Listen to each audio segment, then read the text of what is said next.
5 bells. Stand by all stations. Attention, all districts. A 5-alarm fire. 5 bells. Move in immediately. That's it. Let's go! Let's go!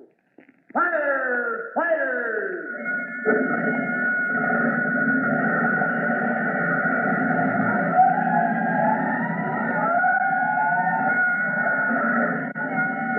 Presenting Firefighters, the true-to-life story of our unsung heroes who stand ready to ride by day or night against our most murderous enemy, the demon of fire.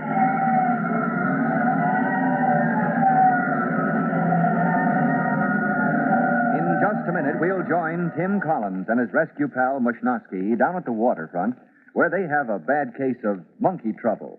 Answering a rescue call, they're astounded to see when they get to the scene dozens of monkeys swarming loose all over the sides of buildings. Shipped from India for experimental purposes, the monkeys got loose while being unloaded from the boat. At first, the boys got a good laugh out of this freak assignment, trying to corral the wiry little creatures. Then, they learned that their rescue job was more than a lark. We'll learn exactly what Tim and Mush are up against just as soon as we hear this message.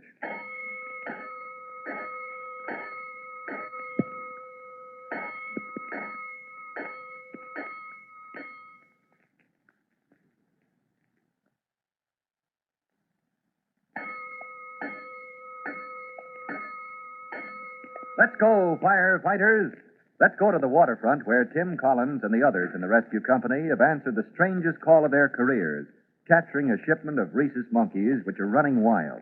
It's been sort of fun for the boys, although they haven't caught a single monkey yet, until Mr. Jackson, the man to whom the monkeys were shipped, arrives on the scene. Mr. Jackson, seeing the monkeys scampering over the face of the buildings, is definitely not amused. Quite the opposite. He seems quite concerned as he says, Men, we must capture those monkeys immediately.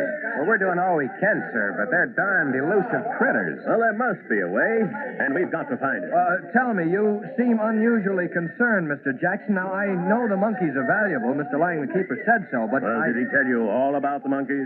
What do you mean, sir? I see that he hasn't. These monkeys, gentlemen, are vital to a very important medical experiment the doctors of this city are conducting. You mean, sir, they're to be used as sort of guinea pigs? That's right. The doctors are on the verge of cracking the mystery of one of our most deadly maladies. Now, these monkeys are vital if their experiments are to be successful. Are these monkeys really that important? I mean, will catching them or losing them mean the difference maybe between life or death to some people? They most assuredly mean just that, sir. Well, sir, in that case, the fire department will do everything in its power to capture them, Mr. Jackson. Tim, you know what I think? What's that, Mike? I think we better get Chief Cody over here, on the double. In a matter of minutes after receiving Tim's urgent call, Chief Cody's big red car rolls up to the scene. What's up, Tim? From the tone of your voice, I figured something was serious. Well, it is sort of, Chief. You see, Holy smoke, where'd those monkeys come from? Well, that's the emergency, sir. Monkeys. Well, but what's so serious about monkeys, Tim? I thought you had a real job on your hands. Well, it's not only the monkeys, sir, although they have been giving us plenty of trouble. It's because... Come on. What's the real problem? Well, sir, these monkeys are extremely important, Chief. They're needed for a very important medical experiment. What do you mean? What kind of an experiment? Well, the man who was supposed to get them says it's in connection with a deadly disease and that they're depending on these monkeys to help them find a cure for it. Say, this is important business. We've got to catch those monkeys and fast. How many have you snared so far? None, sir. None? Well, what's the matter with you fellows? Don't tell me monkeys have stumped the rescue company. Well, they're pretty cagey characters, Chief. They're worse than cats, even. I've taken many a cat off a telegraph pole, but these babies, they just don't want to be caught. We tried bananas, sir, No, bananas. What is this, a fruit store or a rescue company? I'll admit that in all my years, I've never come up against monkeys before.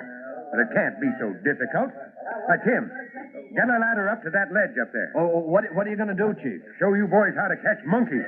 But first, Mushnosky. Yes, sir? Break out all the leather gloves you have in the truck. Give every man a pair. Now, let's see. Monkeys, if I remember rightly, bite. So we better be protected. Right away. Yeah. All right, the ladder's ready, Chief. But, sir, I'm telling you, it's not as easy as that. Oh, nonsense. All you have to do is climb up and grab them. Yes, sir. You got those gloves, Mushnowski? Yeah, here you are, Chief. A good thick pair. That's the thing. Now, you boys stand aside while I show you how to catch a monkey. Yes, sir. Then when you've learned the technique, you can go after them yourself. Well, I wish you luck, Chief, but I still say that... Oh, by golly. This reminds me of coon hunting when I was a boy. The dogs would get a raccoon up a tree, then they'd send us boys up after him. I bet raccoons were never as slippery as these animals. Now then, just a few more steps and... There we are. All right. Come on, fella. That's it. Come on, boy. That's right. Just jump into my arms.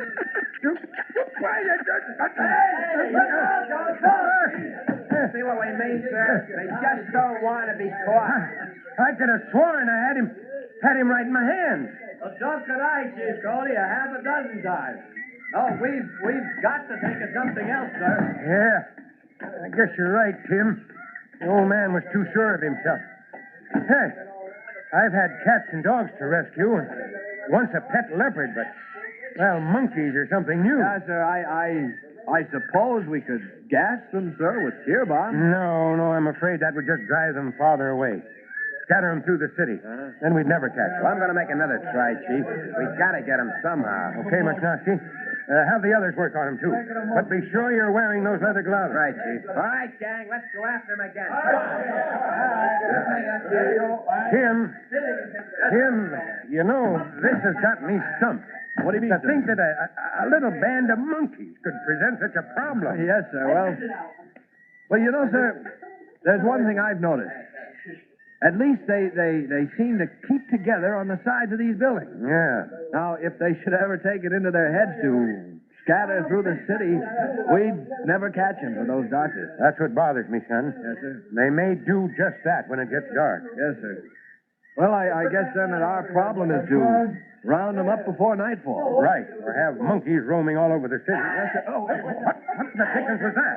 it's from one of the boys. Hey, what's the trouble over there? Hey, it's Mush, Chief, and he's running this way. Yeah. Tearing in his clothing.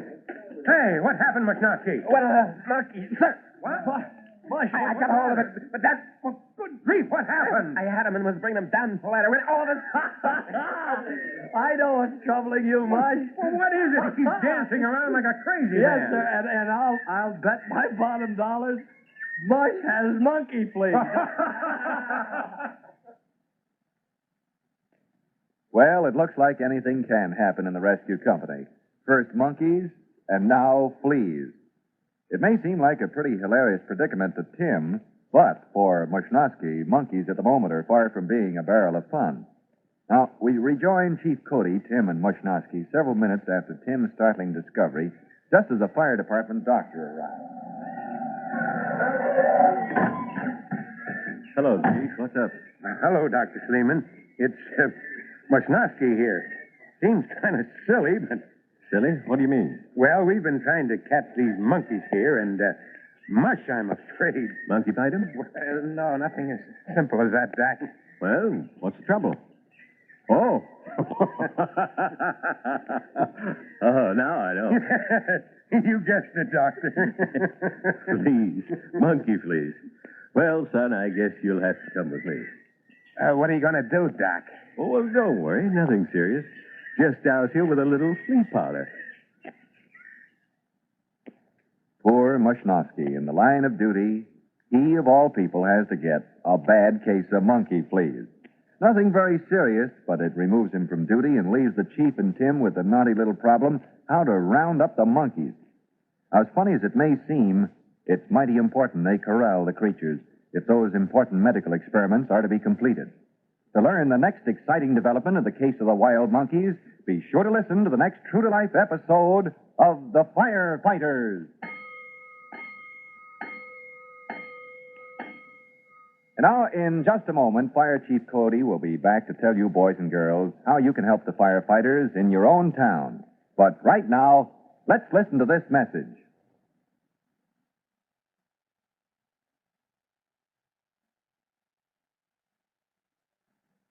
Now, boys and girls, here's Fire Chief Bob Cody with a very special message for all of you in the Firefighters Brigade. Chief Cody. Hello, boys and girls.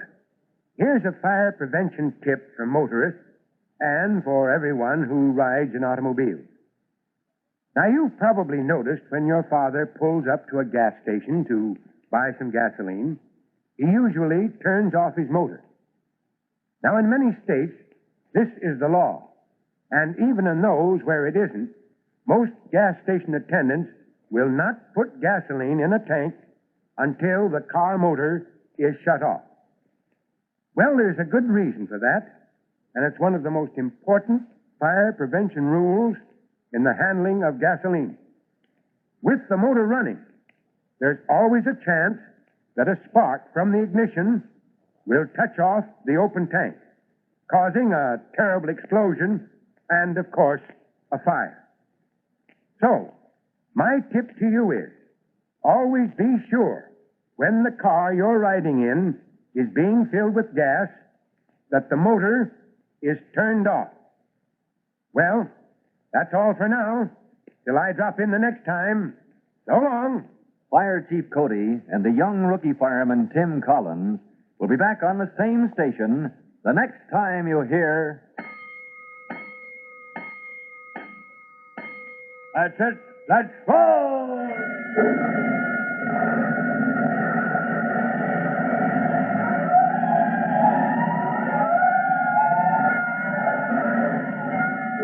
Let's go! Firefighters!